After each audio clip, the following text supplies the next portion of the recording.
Yesterday I got an email from some agency which was like, हम आपके podcast को बहुत पसंद करते हैं, we want to send some guests to your podcast and here is the people who I want. इंसान का नाम लिखा था, उसके बगल में व्यूज लिखे थे, लाइक पर्सन्स नेम ब्रैकेट में 15 million views all over YouTube. So they wanted me to say, ओ ये तो बहुत पॉपुलर आदमी है, इसको बुलाना चाहिए। And I looked those people up and those guests were all astrologers.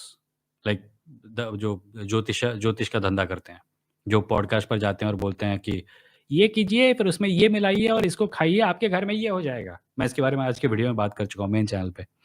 So these are influencer agencies. Like, you know, Salman Rushdie will have an agent. That agent's job is to reach out to people and organize interviews when Salman Rushdie needs to promote a book. So ये जो astrologer हैं, they're not appearing on podcast because they are well known. Half the time you look at the astrologer and you think ये है कौन? मतलब इसको इसको कोई पूछ क्यों रहा है? उसको पूछ इसलिए रहा है because there is an agency, there is a marketing agency that is literally reaching out to podcasters and saying, hey, हमारे बाबा जी का इंटरव्यू लो ना, तुमको बहुत व्यूज मिलेंगे। एंड सम चिंदी यूट्यूबर विल से, हाँ मुझे तो व्यूज के अलावा और किसी भी चीज़ में इंटरेस्ट है ही नहीं, और वो बुला लेगा और वो बाबा जी को कुछ उल्टा सुल्टा पूछेगा, बाबा जी को कुछ उल्टा सुल्टा बताएंगे, उनके रील्स और शॉर्ट्स बना के वो लोग इंस्टाग्राम और यूट्यूब पर डाल देंगे, व्यूज मिलेंगे, चैनल ग्रो करेगा और जल्दी ही इंडिया अपने आप को इंडिया स्मार्टेस्ट पॉडकास्ट बोलने लगेंगे। It is a pathetic state of affairs and I'm not even sure we can get out of it, not after doing this for several years. I have realized one thing, which is that हम लोग जब ये irrationality को oppose करके content बनाते हैं, we focus a lot on facts and debunks as if facts matter. Facts don't matter to the Baba. Facts don't matter to the Baba's followers. ऐसा कौन है जिसने बाबा को फॉलो करना शुरू किया क्योंकि बाबा ने उसको फैक्ट्स दिए थे? The Baba gave them ghanta, the Baba gave them emotional satisfaction. The Baba gave them a story, and we are failing at story. We are failing to tell intelligent and entertaining narratives. That is the answer. You can tell as many facts as you want till the cows, the buffaloes, and the goats come home. It is not going to have an impact because वो लोग वो game खेल ही नहीं रहे हैं। वो लोग ये गेम हमसे खिलवा रहे हैं। मैंने 5 चीज़ें बोल दी अपने पिछवाड़े से निकाल के, अब तुम करो रिसर्च और इन सब को डिबंक करो। You guys have seen this happen so many times. लोग आएँगे, कुछ भी उल्टा-सुल्टा बोल देंगे। अब तुम्हारा काम है, ये जो हाइपर क्वेस्ट की नौटंकी थी अर्पित जी के साथ, वो जिस लड़के को बिठाया था, उस लड़के ने क्या रिसर्च की थी? उस लड़के ने क्या ऐसा बोला था जो कि एक्चुअली वेरिफाइड था? क्योंकि अर्पित जी उसके ऊपर वीडियो बना चुके हैं, उसके सारे क्लेम डिबंक हो चुके हैं। वो पूरी की पूरी नौटंकी थी। And Arpit ji pointed out कि झूठ बोलने में टाइम नहीं लगता। बैठो, रिपीट कर दो तोते की तरह कुछ भी तो जो तुमने रटा हुआ है। पर उसको लेकर उसको रिसर्च करके जवाब देने में टाइम लगता है। And no matter how many times you give this जवाब, he will come up with another thing that he pulled out of his ass, because उसको ये करने में 1 सेकंड लगेगा। उसको डिबंक करने में तुमको 15 दिन लगेंगे। एफर्ट लगेगा, रिसर्च लगेगा, 6 यूट्यूबर्स का कोलैबोरेशन लगेगा, एक्सपर्ट्स का के साथ इंटरव्यू लगेंगे।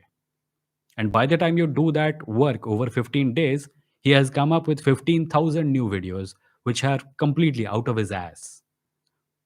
Why is that working and why is this not working? The answer is human nature. We like stories. And we are not telling good stories. We are thinking that we can win this war through facts. मैंने भी try किया, अब मैं नहीं कर रहा हूँ। I am going to do story now. I'm going to present the humanistic vision of the world through stories. And we are not going to respond to them. They are going to have to respond to our story. मुझे किसी न किसी level पर लगता है कि ये जो बाबागिरी लोग करते हैं, तुम देखो ये जो पूकी बाबा है, टूकी बाबा है, कुकी बाबा, जितने भी बाबा हैं, बच्चा बाबा, बूढ़ा बाबा, आयुर्वेद बाबा और टेक्नोलॉजी बाबा, जितने भी बाबा हैं, हर प्रकार के बाबा, ये लोग अक्सर खुद अपने रील्स वायरल कराते हैं जिसमें they are saying something stupid because they want people to outrage, and when we outrage them all that happens is that they become mainstream, and when they become mainstream their value increases. मैं तुमको इसका पूरा cycle बताता हूँ ना, ये कैसे किया जाता है। बाबा बना कोई, बाबा बन के उसने उल्टा-सुल्टा बोला 15 चीज़। उसके फॉलोअर्स ने उन 15 चीज़ों के रील बना के डाले। उन रील्स को देख के बाकी लोगों को गुस्सा आया, उन्होंने उसको गालियाँ दी, उसके ऊपर और वीडियो बनाए, वो पॉपुलर हुआ। उसके बनाए वीडियोज़ को व्यूज़ मिले। फिर उसने एक एजेंसी को अप्रोच किया, बोला मैं एक वेल नोन इन्फ्लुएंसर या बाबा हूँ, मुझे रिप्रेज़ेंट करो।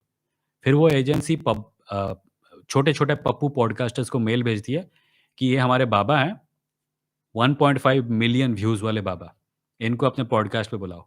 पॉडकास्टर बुलाएगा, बाबा का फ़ायदा होगा क्योंकि उसके व्यूज़ और बढ़ेंगे, इस पॉडकास्टर का फ़ायदा होगा क्योंकि उसके व्यूज़ और बढ़ेंगे। दोनों एक-दूसरे के साथ और भी एपिसोड करेंगे।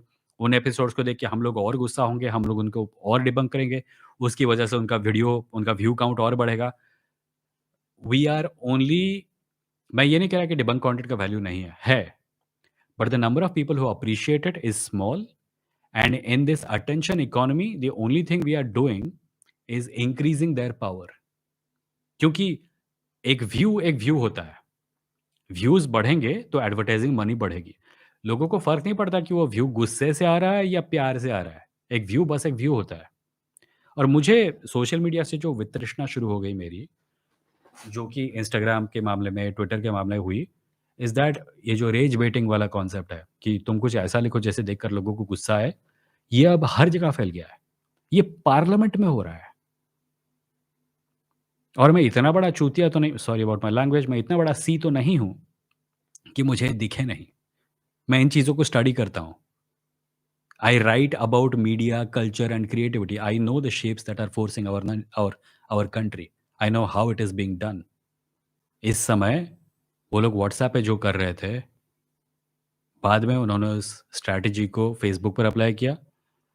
उसके बाद अब यूट्यूब और इंस्टाग्राम पर कर रहे हैं, और यूट्यूब और इंस्टाग्राम पर एक बड़ी हद तक ये सक्सेसफुल इसलिए हो रहे हैं क्योंकि हमारा आउटरेज, उनके प्रति हमारा गुस्सा, उनके प्रति हमारा डिबंक वगैरह, उनके लिए काम कर रहा है। तुम 1000 बार डिबंक करो, उनको कोई फ़र्क नहीं पड़ेगा क्योंकि they are focused on storytelling and we are not. देखो, ये बहुत सिंपल फंडा है। हर किसी के दिन में 24 घंटे हैं। उन 24 घंटों में से तुम कुछ समय बिताते हो बाबाओं को देखने में, कुछ समय बिताते हो न्यूज़ को देखने में, कुछ समय बिताते हो कुछ और देखने में। बाबा या किसी भी इन्फ्लुएंसर का काम है, तुम्हारे वो जो 24 घंटे हैं, उन 24 घंटे में से ज़्यादा टाइम लेना। तो अगर बाबा को तुम 1 घंटे के लिए देख रहे हो, तो बाबा का गोल है कि वो अब तुम्हारे 2 घंटे ले, 3 घंटे ले, 8 घंटे ले, और यही सब लोग कर रहे हैं। तुम अगर लोगों को बोलोगे, बाबा बुरा है, तो जो आधा घंटा वो तुम्हें देख रहा है ना, वो भी बाबा का टाइम बन जाता है। बाबा को वो 8 घंटा देख रहा था, अब वो आधा घंटा देखेगा तुम्हें बाबा के बारे में बात करते हुए, बाबा का टोटल टाइम अब 8 एंड हाफ आवर्स हो गया। और अगर तुम बोलते रहोगे, तो बाबा और ज़्यादा टाइम देगा। इससे फ़र्क नहीं पड़ता कि तुम बाबा के बारे में क्या बोल रहे हो। तुम बाबा के प्रति अटेंशन दे रहे हो, और वो बाबा का ही इन्फ्लुएंस बढ़ा रहा है। तुम्हारा भी बढ़ रहा है बाय द वे। ये लोग बहुत दिलदार हैं। ये लोग बोलेंगे, हाँ, हाँ, हमारे बारे में डिबंक बना और बना हमारे बारे में डिबंक, तू पॉपुलर हो जाएगा। पर अगर तुम्हें सिर्फ़ पॉपुलर होना है, तो तुम और चीज़ें कर सकते हो। ये वाला करके तुम सिर्फ़ बाबा को पावर दे रहे हो। मैं तुमको अपनी तरफ से बता रहा हूँ, मैंने यूट्यूबर से बात की है, जो कि वीडियोज़ बनाते हैं बाबाज़ के बारे में। मुझे कई यूट्यूबर्स ने बोला है कि वो तो कॉपीराइट स्ट्राइक मारता ही नहीं है। एक पॉपुलर बाबा है, मैं नाम नहीं लूँगा, पर if you make videos about him, he will not come after you. He wants you to make debunk videos about him because he knows how the game works. ऐसा कोई भी व्यक्ति जो डिबंक बना रहा है, बनाओ डिबंक, इट्स नेसेसरी, पर ये समझ के बनाओ कि वो किस लेवल तक इफेक्टिव है और किस लेवल तक इफेक्टिव नहीं हो रहा है। This is actually media studies, it's media criticism. Politicians power में कैसे आते हैं? कुछ आउटरेजियस बोल के एक भाषण देकर, उस भाषण को लेके बहुत सारी बातचीत हुई, मीडिया ने उसके ऊपर क्लिप्स बना दिए, और फिर वो पॉलिटिशियन उन क्लिप्स के बेसिस पर चैनल्स पर गया और बोला, हाँ, हाँ, मैंने ये बोला था। उसको और अटेंशन मिला, और इवेंचुअली उसका मीडिया प्रोफाइल ग्रो हुआ। इवेंचुअली एक दिन वो चुनाव जब होंगे, जाएगा अपने पार्टी के सुपीरियर्स के पास, बोलेगा मुझे टिकट चाहिए, देखो मैं कितना इन्फ्लुएंशियल हूँ। और चूँकि आजकल सब कुछ इन्फ्लुएंस के बेसिस पे हो रहा है, कंगना रनौट जैसे पॉलिटिशियन सो कॉल्ड को भी एक टिकट मिल गया। क्यों मिला? What has she done? The BJP people will repeatedly say Rahul Gandhi has no experience, but what administrative experience does Kangana Ranaut have? She only got it because she says outrageous things which cause people to get angry at her. She has rage baited us into building her career. You cannot respond to hate with hate. You cannot respond to bullshit with bullshit. You cannot respond to aggression with aggression, because that all ends up feeding them. You've seen science fiction stories, right? जहाँ पे कोई villain होता है, वो कोई उसकी special power होती है, तुम उसको जितना लेजर मारते हो वो और ज्यादा स्ट्रांग बनता जाता है. This is that only. You're going to have to hit them with something that they're not prepared for. So when someone says हिम्मत है तो आजा मेरे सामने, क्या होगा उससे? मैं उसके चैनल पे जाऊंगा, उसके चैनल के व्यूज बढ़ेंगे, उसकी पावर बढ़ेगी, उसका इन्फ्लुएंस बढ़ेगा.